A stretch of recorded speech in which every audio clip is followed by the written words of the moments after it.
Good morning, I'm Gretchen Ho. It is the 25th day of September, a Thursday, bringing you Morning Matters because your mornings matter. Let's get to the stories that matter today. Today, the Senate Blue Ribbon Committee will continue its investigation into the flood control scandal, with former DPWH Undersecretary Roberto Bernardo expected to take the stand. Now, prior to this, the Department of Justice announced that it has granted protected witness status to several contractors and DPWH engineers who have named the individuals purportedly involved in the kickbacks. Severe tropical storm Opong continues to strengthen as it tracks west-northwestward over the Philippine Sea. According to Pag-asa, Opong could reach typhoon category within the day. And citing the need for impartiality, the House of Representatives is suspending its probe into anomalous flood control projects. Committee Chair Terry Redon announced that the investigation, along with all relevant documents and findings, will be handed over to the Independent Commission for Infrastructure. Welcome to our program, Morning Matters, where we talk about the issues you need to know for the rest of your day. Now, first on the agenda, the Justice Department has placed contractors Curly and Sara Vizcaya, as well as 3 former DPWH engineers, under protected witness status. More in this report. The Department of Justice has granted protected witness status to billionaire contractors Curly and Sara Vizcaya, along with former DPWH officials Henry Alcantara, Bryce Hernandez, and JP Mendoza. Justice Secretary Boying Remulla confirmed that the government has decided to provide security to these witnesses. Bibigyan na natin yan ng mga security. Papaalam na natin sa PNP yung kanilang kinilalagyan para mayroong roronda sa kung saan man sila naroroon. Talaga para ramdam natin sa kanila na hindi natin sila pinababayaan. Their families will also be covered by the protection. However, Remulla clarified that they are not yet considered state witnesses, meaning they are not exempted from liability. Pinapakita nila na gusto nila talaga magsabi ng totoo at ito'y kanilang sinasabayan ng mga dokumento at mga notes na kanilang naipon through the years. The DOJ confirmed that new documents and computer files were turned over, containing names not yet revealed in previous hearings. But Remulla admitted there is still much more to be disclosed before the full scope of anomalies is clear. Meanwhile, Malacanang supported calls for contractors and officials to first return stolen funds before they can benefit from the Witness Protection Program. Ang mga witness na nagnanais ng protection mula sa gobyerno ay humihingi ng tulong sa gobyerno. Hindi po ba dapat din na sila'y magbalik sa gobyerno habang sila ay pinoproteksyonan? The palace emphasized that it is within DOJ's authority to set conditions for entry into the Witness Protection Program, including the return of ill-gotten wealth. The DPWH has requested the Anti-Money Laundering Council to freeze the assets of certain employees and contractors involved in questionable flood control projects. Mobile journalist Judy Baiza with the story. The Public Works Department has issued show cause orders to 10 of its officials. The DPWH is compelling some to explain their alleged involvement in ghost or substandard projects, while others were being asked about their lavish lifestyle, including DPWH NCR Regional Director Gerard Opulencia, Central Visayas' former RD Danilo Villa, and Attorney Brando Raya of Central Visayas. For subpar projects, an explanation is being expected from Gerald Pacanan, former Regional Director of Mimaropa, Isabelo Baleros, former head of the Las Piñas Muntinlupa District Engineering Office, Almer Miranda, Pampanga 1st DE, Gil Lorenzo of La Union, Arturo Gonzalez Jr. and Johnny Protesta Jr., both district engineers in Quezon City. And cited for failure to cooperate with ongoing investigations is Cordillera Regional Director Kadafi Tanggol. These officials have 5 days to submit their written replies. Kung hindi sila sumunod, makakasuhan sila administratively and even criminally. So sumunod na kayo ngayon pa lang. Kung meron kayong mga nagagaman tungkol sa mga proyekto sa iba't iba nyong area, lumapit na kayo sa amin at magsalita na kayo. The DPWH has also asked the Anti-Money Laundering Council to freeze luxury cars registered under the names of 26 DPWH officials and employees, plus private contractors linked to flood control projects, worth almost 474 million pesos. The priciest motor vehicles were registered under Sara Diskaya at 218 million pesos and her husband, Pacifico Curly Diskaya, the second at 59 million pesos. Luxury cars of dismissed engineers Henry Alcantara and Bryce Hernandez were somewhere between 670,000 and 35 million pesos. On Wednesday afternoon, Hernandez turned over to the Independent Commission for Infrastructure two of his vehicles. His lawyer, Attorney Raymond Fortun, said this signifies that his client is sincere in helping the probe. Si Secretary Remulla had laid down one particular condition, which is that meron dapat na show of good faith na tinatawag, a turnover or a return of the vehicles, the luxury items like watches, no, properties kung merong mga binili, and then of course monies that were obtained through illegal means. Umpisa pa lamang sinabi na namin sa kanya that this is the path that I desired, no, that he would take. Meantime, the DPWH also has its eyes on Congressman Zaldico's air assets worth almost 4.7 billion pesos. These include at least 2 Augusta Westland choppers, 3 Bell choppers, and a Gulfstream plane. Secretary has also asked AMLAC, the NBI, and the Civil Aviation Authority of the Philippines to have these assets frozen as well. Maniwala po kayo, umpisa pa lang po ito sa mga hahabulin nating mga assets. At hindi po kami titigil ang hindi mabawi ang pera ng taong bayan. Senator Chis Escudero confirmed receiving an invitation from the Independent Commission for Infrastructure. He said he was asked to explain the Senate's budget process but did not elaborate. Escudero reiterated that he was not part of the small committee accused of making anomalous insertions in the 2025 national budget. The former Senate President described Deputy Speaker Ronaldo Puno's claim, pointing to him and Ako Bicol Representative Zaldico as responsible for the controversy as a mere diversion. Yan ay klarong paglilihis kaugnay sa isyu na kinakaharap natin at nakahanda kaming ipaliwanag yan kung sakasakali. Si Congressman Puno hindi siya bahagi nga ng Kongreso pa ng panahon yun kaya hindi ko alam kung saan siya nagagaling. The Senate Blue Ribbon Committee resumes its hearing today on the flood control scandal, with former DPWH Undersecretary Roberto Bernardo set to testify. Bernardo has been tagged in a 25% kickback scheme, allegedly coursing funds through lawmakers or to lawmakers. He has submitted an affidavit, but senators expect a supplemental statement at today's session. Bernardo, who rose through the DPWH ranks and served as undersecretary under Mark Villar, is also linked to contractors that bag billions in projects. When we return, State Weather Bureau Pag-asa reports that severe tropical storm Opong, currently moving west-northwestward over the Philippine Sea, is intensifying and is expected to reach typhoon category today. All that and more when Morning Matters returns. Keep it here.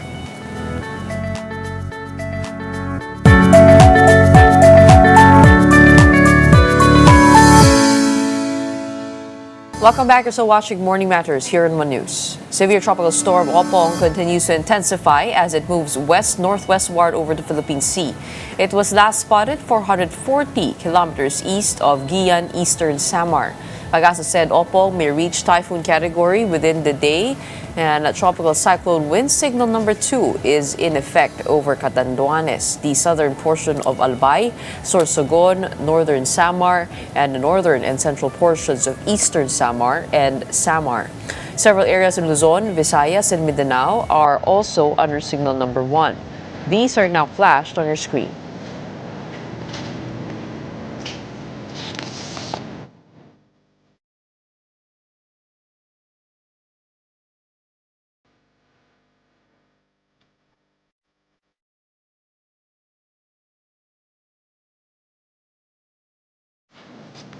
Classes remain suspended in several parts of the country today, September 25, due to the threat of heavy rains from Typhoon Opong.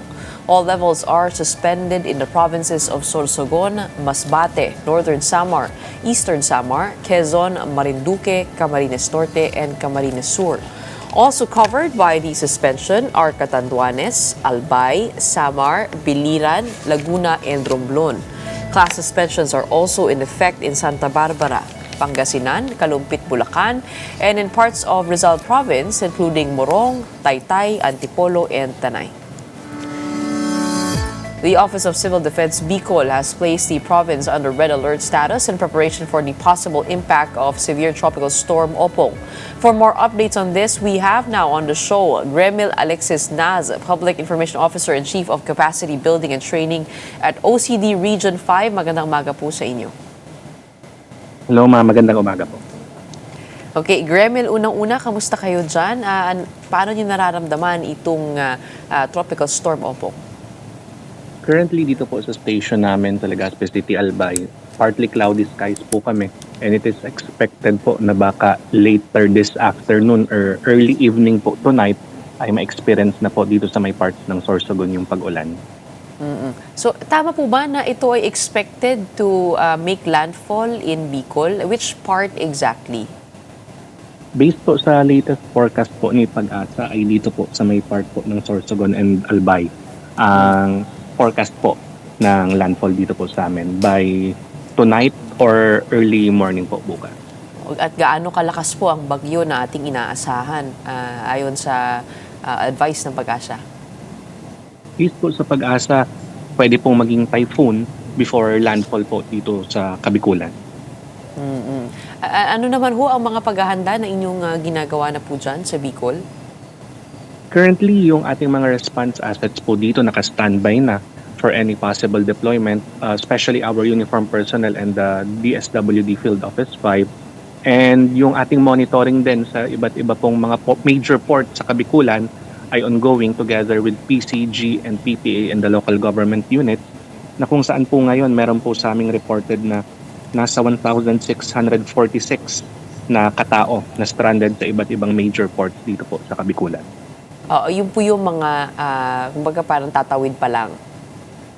Yes po ma'am. Pero before po, like 2 days ago, nagpalabas na rin po kami ng advisory together with LTO na discouraging yung mga papunta po sa island provinces and papunta sa Visayas via Matnog na wag po munang bumiyahe.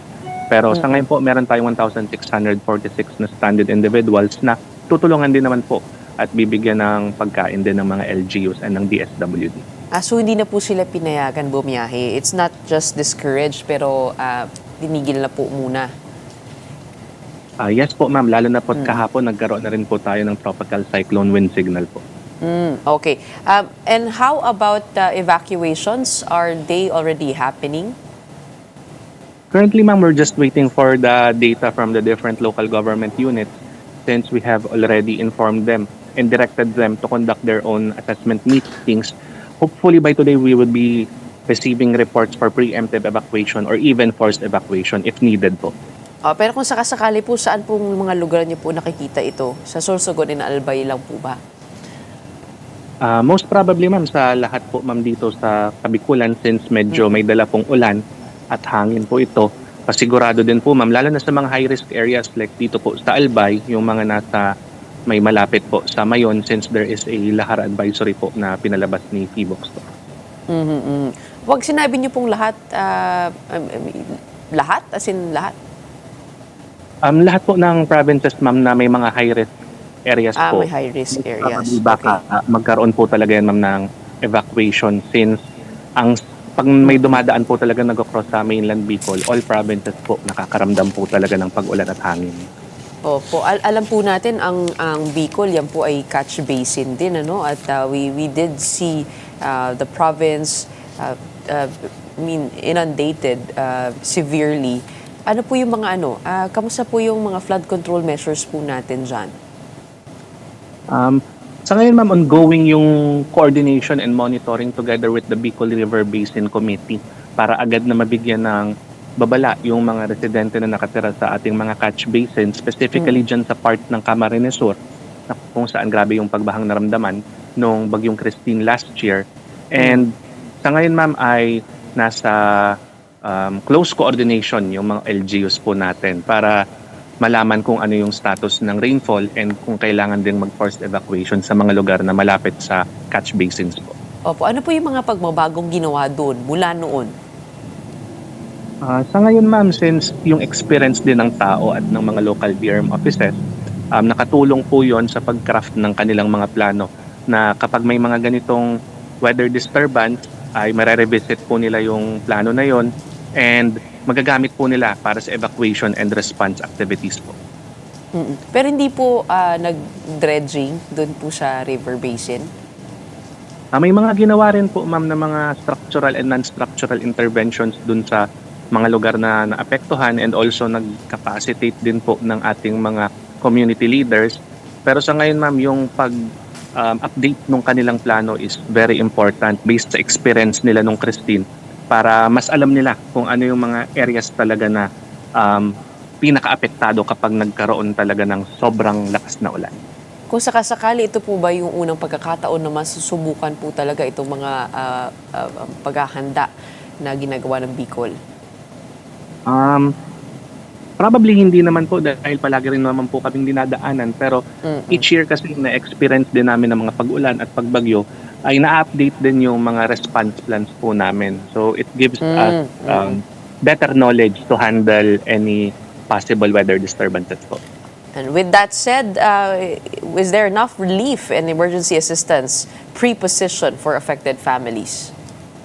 Yes, ma'am. Napag-usapan na rin namin together with the DSWD Field Office 5 and also other partner agencies and council members like DOH na in case may mangailangan na LGU, ay yung regional level ay agad na magbibigay po ng augmentation. Okay. And what are your reminders for residents in high-risk areas? Sa reminders po namin, una po dyan is to follow the evacuation protocols of the local government units since we are conducting this evacuation process para naman po lahat po tayo ay safe kapag nandyan na yung lakas ng ulan at lakas ng hangin. And also, lagi lang pong i-save yung mga hotline numbers ng ating mga local DRM offices para may matawagan po tayo in case na may emergency po. Okay, all right. Maraming salamat. We continue to hold our breath for the typhoon that is to come. Kagabi, parang tinitingnan po namin dito yung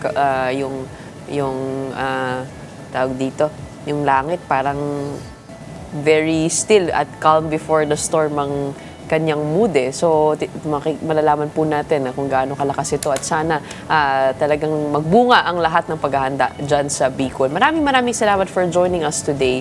Please stay safe. We have Gremiel Alexis Naz, Public Information Officer and Chief of Capacity Building and Training at OCD Region 5. Meanwhile, the Department of Foreign Affairs has confirmed that Philippine embassy officials in The Hague conducted a routine welfare check on former President Rodrigo Duterte at the International Criminal Court detention facility. In a statement, the DFA said the visit was part of its duty under the Vienna Convention on Consular Relations and Philippine Laws to ensure the welfare of Filipinos detained overseas. The clarification came after Vice President Sara Duterte accused the Marcos administration and the ICC of endangering the former president's life by carrying out the visit without his family's consent. The ICC meanwhile said that such visits are strictly conducted with the approval or at the request of the person in detention. And coming right up, House Infra Committee Chair Terry Redon stated that the probe into questionable flood control projects is now suspended to make way for an investigation by the Independent Commission for Infrastructure. Redon assured that all evidence has been turned over to the Commission to ensure the inquiry remains unbiased.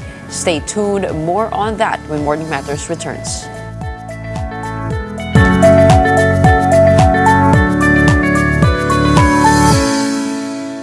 Welcome back. You're still watching Morning Matters here in One News. The House of Representatives has suspended its probe into anomalous flood control projects to give way to the Independent Commission for Infrastructure. Committee Chair Terry Redon said all findings and documents have been turned over to the ICI, stressing the move ensures impartiality. Lawmakers also want to strengthen the Commission's powers, including subpoena and contempt. The House hearings earlier revealed testimonies from dismissed DPWH engineers and flagged ballooning revenues of contractors tied to the projects. The Senate, however, will continue its own investigation. Cavite Representative Kiko Barzaga had a tense encounter with Ilocos Norte Representative Sandro Marcos and Iloilo Representative Janet Garin on Wednesday. In a video posted on his Facebook page, Barzaga asked Marcos about former House Speaker Martin Romualdez. Marcos gave a brief reply before Barzaga pressed further, prompting Garin to step in and urge him to stop. Garin later stressed that lawmakers should not be distracted while carrying out their duties in Congress. Sandro Marcos. Sabi natin. Good afternoon. Good afternoon, Kiko. Kumusta na yung kaso ni Tito Romualdez mo? Yung ano pala? Oh, ayaw sumagot. Ayaw sumagot. Natatakot. Huwag ganyan, boss. Huwag ganyan. Nagalit na si Rep. Garin. Let's now go to the Senate, where the Blue Ribbon Committee will resume its investigation into anomalous flood control projects. Joining us now is our Senate Beat mobile journalist, Mary Mon Reyes. Magandang umaga sa iyo, Mary Mon. Kamusta naman dyan? Ano ang mga kaganapan? Gretchen, good morning. Dito sa Senado, tuloy-tuloy yung paghahanda ng venue doon sa session hall para sa ika-6 na pagdinig ng Senate Blue Ribbon Committee. At nasabi last time ni Senate President Tito Soto, around 1 or 2 public hearings na lang daw ang gagawin ng Blue Ribbon. And then ang gagawin na lang daw nila ay Blue Ribbon meetings, no longer public hearings daw. And this will pave way din para sa impartiality rin ng Independent Commission on Infrastructure, kung saan nasabi rin naman ni Blue Ribbon Committee Chairperson Senator Ping Lacson, lahat ng magiging findings sila up until the last Blue Ribbon hearing on the anomalous flood control projects, ibibigay nila sa ICI para raw sa mga karampatang kaso na kakailanganing ipataw sa mga personalidad na nasasangkot. Gretchen. Okay, sabi mo nga, no, ito ay isa o dalawa na lamang na hearing. Pero yung meeting na yan ba ay isa sa publiko rin? Gretchen, hindi pa nasabi ni SP Soto kung magiging publicized ito, pero ang malinaw is tuloy-tuloy pa rin yung magiging meeting ng Blue Ribbon tungkol dito, and then later on maglalabas din sila ng updates sa kanila mismo nga mga mapag-uusapan. And so far kasi ang lumalabas din sa araw na to, kaya posibleng maging mahaba-haba ang pagdinig ngayong araw, inaasahang dadalo ito si dating DPWH Undersecretary Roberto Bernardo na pinoint out ni dismissed First Bulacan District Engineer Henry Alcantara na key personality or a key official doon sa naturang budget insertions year 2022 to 2025. At dito, halimbawa sa year 2022, around 350 million pesos ang na-insert doon sa GAAS, sa NEP, sa BICAM for flood control. 25% nakukuha ng mga proponent o itong mga lawmakers na ikinanta ni Alcantara, Gretchen. Pero so far, sa listahan kasi natin, hindi pa natin masasabi kung lahat ito pupunta talaga. Mamaya natin malalaman pag nagsimula na at 9 a.m. ang pagdinig. Gretchen. Tama ba, Mary Mon, na may 2 pang senador na papangalanan ngayong araw? Depende yan, Gretchen, sa kung ano ikakantahin na nitong mga resource person, kasi inaasahan din ngayon na pupunta itong sina Bryce Hernandez, sina Henry Alcantara, itong mag-asawang Diskaya as part of the resource persons. Si Sally Santos ng SIMS, siya yung nagsasabi na nagkakaroon ng hiraman ng lisensya para matuloy itong mga proyekto. Mark Alan Arevalo ng Wawaw Builders. And since itong ilang mga personalidad, protected witnesses na ngayon ng DOJ, sabi naman dyan ni Senator Erwin Tulfo, mas magiging malaya na raw na magsalita itong mga resource person. So maaari, bukod sa mga nabanggit ni Alcantara nitong isang araw na 2 incumbent senators, 1 former senator, and then mga ilang congressmen, maaaring madagdagan pa sila, Gretchen. Okay, Mary Mon, si Bryce Hernandez, nandyan din ba? Dadalo yan. Tsaka si Henry. Bilang they are both in the Senate, House in the Senate. Yes, oo, Gretchen. Inaasahan, dadating sila, nandito sila sa listahan ng resource persons. Pero ang titignan natin pagkatapos ng pagdinig ngayon, if ever man na ito yung magiging ito yung last hearing ng Blue Ribbon, kung magkakaroon na ng pagbabago sa kustodiya. Since protected witnesses na ang mga ito, ang sabi din ni Senator Erwin, kailangan daw pag-usapan ng komite, ng DOJ, ni SP Soto, kung ililift ba yung custody nitong mga personalidad, itong mag-asawang Diskaya, Henry Alcantara, JP Mendoza, Bryce Hernandez. Kasi nga, cited in contempt sila, technically dito sila sa Senado, pero since protected witnesses sila, titignan natin kung magkakaroon na rin ng pagbabago sa kustodiya nitong mga personalidad. Gretchen. Ano bang ibig sabihin ng protected witnesses na yan? Kasi iba siya sa Witness Protection Program at sa ilalim yan ng DOJ. Tama ba? Tama, Gretchen. Ito yung nagkakaroon nga rin ng confusion ng mga tao. Pero ang sinasabi dito ni Justice Secretary Remulla, kapag protected witness ka, hindi ka pa state witness technically. Pag protected witness, maaaring bigyan ka na ng seguridad ng mga investigator, lalong-lalo pa patungkol doon sa mga kaalaman mo habang magsasalita ka, bibigyan ka nila ng protection. Pero kasi pag naging state witness ka, ang pinaka-difference dito is magiging free ka from criminal liabilities or charges. So yun yung gravity kasi, kaya hindi pa raw nila maaaring i-declare na magiging state witnesses itong mga personalidad na nag-a-apply kasi nga tinitimbang din nila yung credibility ng mga ito and yung possible charges nga na magiging ligtas sila sakaling mapasailalim na sila as state witnesses. So tama ba yung pagkakaintindi ko that they are protected witnesses under the Witness Protection Program? Yes, pero hindi sila state witnesses pa. Okay, yan. Malinaw yan. Okay, 9 o'clock, no? Magsisimula? Yes, Gretchen, 9 o'clock. And since walang plenary session, tuwing Thursday, maaaring lumagpas ng 3 o'clock in the afternoon tulad last time para magpa-5 p.m. natapos yung pagdinig. Pero since sabi nga ni SP Soto, last 1 or 2 hearings na lang ng Blue Ribbon, we'll see kung hanggang anong oras ang pagdinig ngayong araw. Last time, absent ang ilang mga senador dahil sila ay nasa ICI. Katulad ni Senator Joel Villanueva at saka si Senator Jinggoy. This time around, will they be there for the hearing?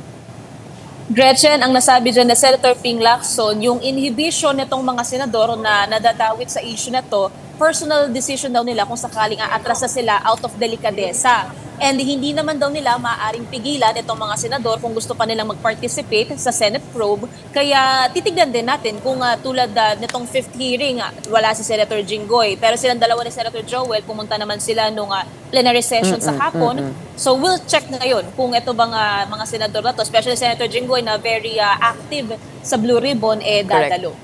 Siyempre, isa pang pangalan dyan, si Senator Bong Revilla na Yes. pinangalanan din. At yun nga, frozen din ang kanyang assets. I mean, frozen na ba yung kanilang assets or request pa lang yan from the DPWH? Sa huli nating narinig dito kay Secretary Dizon, itong mga request na hinihintay din natin dito sa Senado kung confirm na ba ang yung pag-freeze ng assets or ng mga bank account ng mga ito. Pero we'll check back dun sa confirmation kung itong mga, especially mga bank account na kailangan din nilang silipin. Kung na-freeze na pa talaga, kasi kung ma-freeze siya, ibig sabihin, hindi na maaaring i-dispose, hindi maaaring mag-withdraw, hindi maaaring galawin itong kanilang mga bank account. And this is also a key to the investigation, especially doon sa aspect ng money laundering, yung paglalabas-pasok ng malalaking bultong pera. Samantala, especially for the dismissed DPWH engineers, around 56,000, less than 100,000 lang naman daw yung kanilang mga sinasahod monthly, Gretchen. All right, I guess we will wait for those updates. But it is a big day for the Senate with DPWH Undersecretary Roberto Bernardo finally appearing and making his own testimony in an affidavit. We will watch out for that at 9 a.m. Over at the Senate. In the meantime, maraming salamat, Marymon, for those updates, and we'll watch out for you throughout the rest of the day. We have Marymon Reyes reporting live from the Senate in Pasay City. Don't go away. More matters to discuss right after a quick break. Keep it here on One News.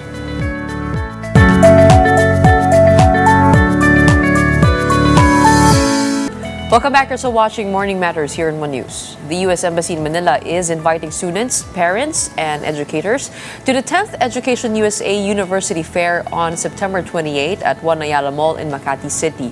The event will feature representatives from 28 U.S. colleges and universities offering direct information on admissions, programs, and scholarship opportunities.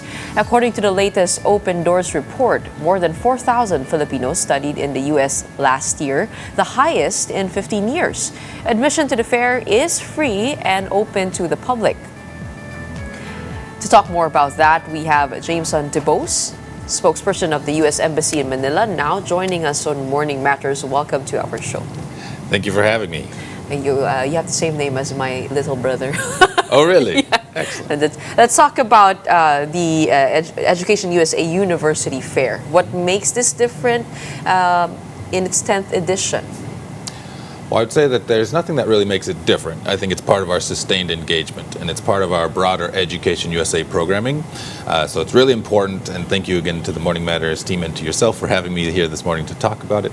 It's important that we focus on it because it's an important element of the friendship between the U.S. and the Philippines, those people-to-people ties that are fostered when a Filipino makes that bold decision to say, I'm going to go study overseas, I'm going to go thousands of miles away from home to just make a difference for myself, but then also find those opportunities to make that difference when they come back to support their communities and families.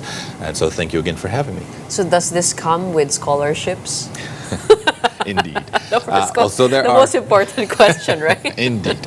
Well, we do, as part of the Education USA program, we have it free advising. So this fair is free and open to the public, but our American spaces around the country, we have 15 American corners in colleges and universities across the Philippines, where Filipino students can seek advising, ask questions about what are the opportunities, how do my interests match opportunities in the United States. And while the scholarship piece is often answered by the specific university they apply to, and most do receive scholarships, I would note to the viewers and to everybody watching that U.S. communities and U.S. campuses value that international aspect, that exposure that their students can gain by having a broader group of students, including those from the Philippines, on their campuses. I wanted to ask more about this because there's a bit of uncertainty over the status of the United States in receiving foreign students. With the recent happenings between President Trump and also Harvard University, right? We do know that was highly publicized. At one point, correct me if I'm wrong, they suspended receiving foreign students. So how did that affect everything? I mean, students coming in, are there tighter regulations around it? Sure. Well, I think the most important note to keep in mind here is that the visa applications are open. Students can apply for the it's the F visa category, which is commonly referred to as the student visa. The F, M, and J categories that allow people to go and pursue programs and courses of study in the United States. And so while there is a lot on the home front happening, won't get into commentary on pending legal action and processes. But I think the main note for those watching is that those applications are open. We encourage people to apply. But again, I think the first step is going to the fair, finding out what those opportunities are, and finding out the ways that you can make your personal interests match an opportunity in the United States. Because I've been speaking to families here and there, and they've been telling me about their apprehensions when it comes to actually taking this route, because maybe at one point President Trump will do a hard line and somehow stall the process of studying in the United States. What is the likelihood of that happening? And for the 4 years to remain unhampered? What are your thoughts on that? Sure. Well, I think what you're seeing is an effort to broad stroke ensure that the immigration laws of the United States are enforced and respected. And so students who go to any of the more than 4,000 colleges and universities across the United States have been doing that for decades. And the efforts now are just to ensure that people are staying in their status. So with a visa that allows you to go and pursue a 4-year degree program, there's optional work, optional practical training, for instance. So there's definitely different things to take into account as a student, as a visitor to the United States. But by the same token, our websites provide clear guidance on what it means to stay in status, to ensure that you're adhering to the category of the visa that you enter, and in this case, student visas. I'm sorry, but I have to start with the harder questions, because no problem. These are what's on our minds right now, right? Indeed, it's important. Just checking out the news. Is it more expensive to get a hold of a student visa? Because am I correct that if you apply for the tourist visa, you'd have to pay for a certain bond? Has that been in place already, enforced already? Yes. And is it more expensive now? Is the bond more expensive for a student visa? Thank you for that question. It's important to definitely, that's why I'm here, to have this conversation with you. But it's important for everybody out there to rely on the official U.S. government website and other resources that we provide officially. There are no third parties out there who can get you a visa easier or give you the right information outside of the United States government. In particular, the visa bond storyline. That applies currently to 2 countries. It's a pilot program. Okay. It does not apply to the Philippines.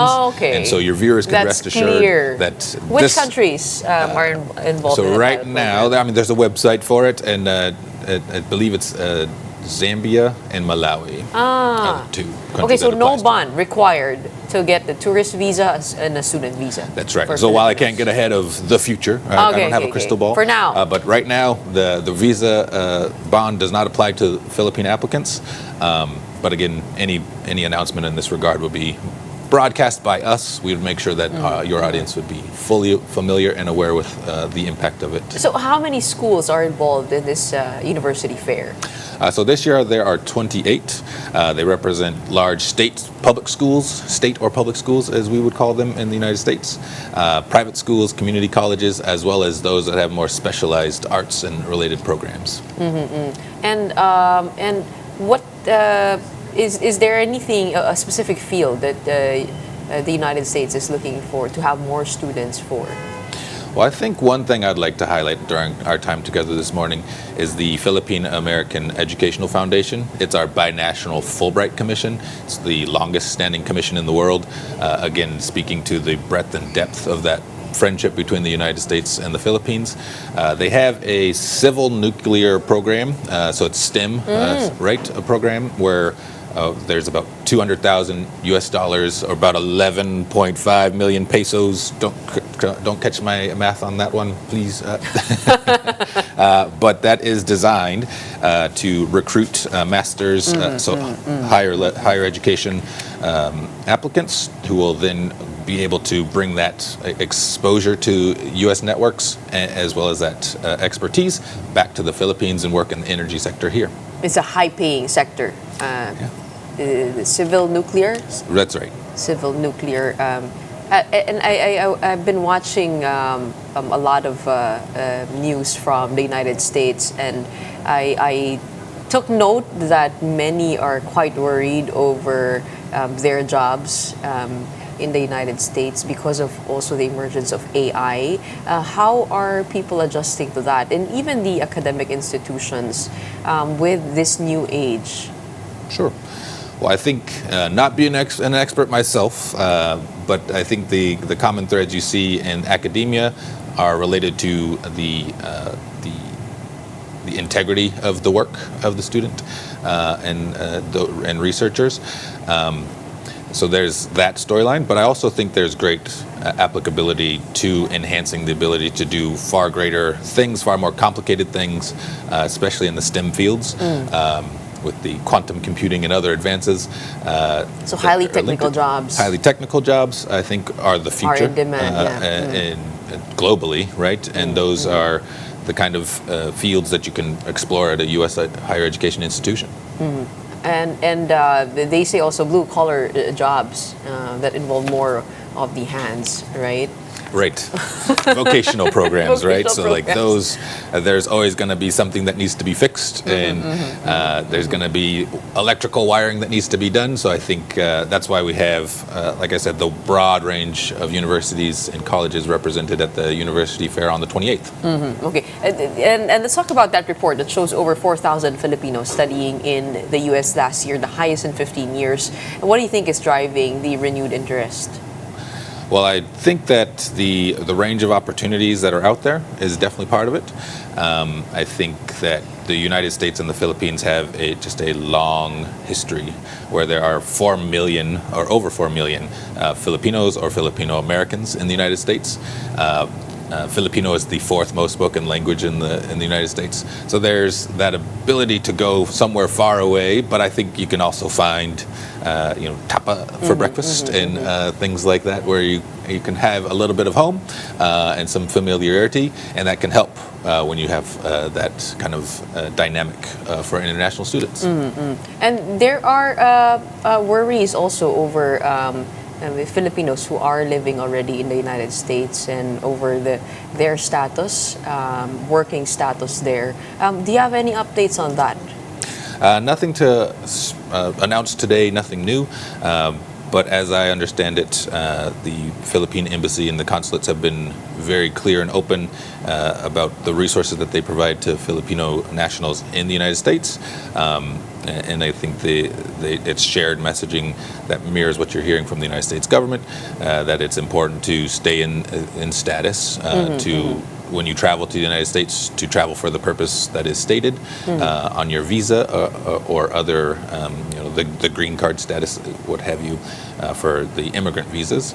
And so that's what I would like your viewers to take with them, is that there's a lot of news out there, but rely on the official sources, rely on the Philippine embassy and consulates. And apart from scholarship opportunities, are there also job opportunities in the United States that Filipinos can possibly apply for? Sure. So there's optional practical training is what it's called, OPT. So when you've gone to the United States for a course of study, you're able to pursue a major in a field, say it's a STEM field, and say that there's an internship opportunity related to that major. You can apply, and our U.S. Citizenship and Immigration Services provide resources there for are pathways Filipinos if you to study pursue. in the United States. All That's right. A lot are worried also about the affordability. Apart from the Fulbright, what other scholarships are available? Sure. So and there are many to list, but as I stated at the outset, the majority of those are focused from the universities themselves. So there's work study that also helps students afford the cost of education, in addition to scholarships and other opportunities. How much is the range of an education in the United States, and what tests are required to be able to get into these universities? Sure. Having been a former student myself, the standardized tests like the SAT, right, and those sorts of things are mandatory, and they do depend on the program, right? So it's up to the student to take that advising that we do offer, take those resources that the schools provide, and then follow through on all the checklists. And most universities have a very regimented checklist, or you know what you have to do. With Filipino students, I think it's worth noting as well that we continue to work for ways to support the ability to pursue study in the United States, and one of those tests is the English language aptitude testing. So again, that's oftentimes up to the individual institution about what they require of international students. So that's different from the SAT? That is the TOEFL. It's an English aptitude test. And so working with students, our Education USA team does support that process as well. Okay. And please invite our viewers for where could they go for this university fair? Sure. So it's at One Ayala. We encourage all viewers out there to take advantage of it. So on the 28th, we'll be there, and we look forward to seeing you. Our staff will be there. And again, 28 universities and colleges from the United States have made the trip to the Philippines, so we encourage you to come out and meet them. Are there freebies in that university fair? Probably a free tour. Well, you'll have to just come out and see. Come out and see. Okay, again, that's Education USA University Fair happening this coming September 28th at One Ayala in Makati. Thank you so much to the spokesperson of the U.S. Embassy in Manila, Jameson DePose. Thank you.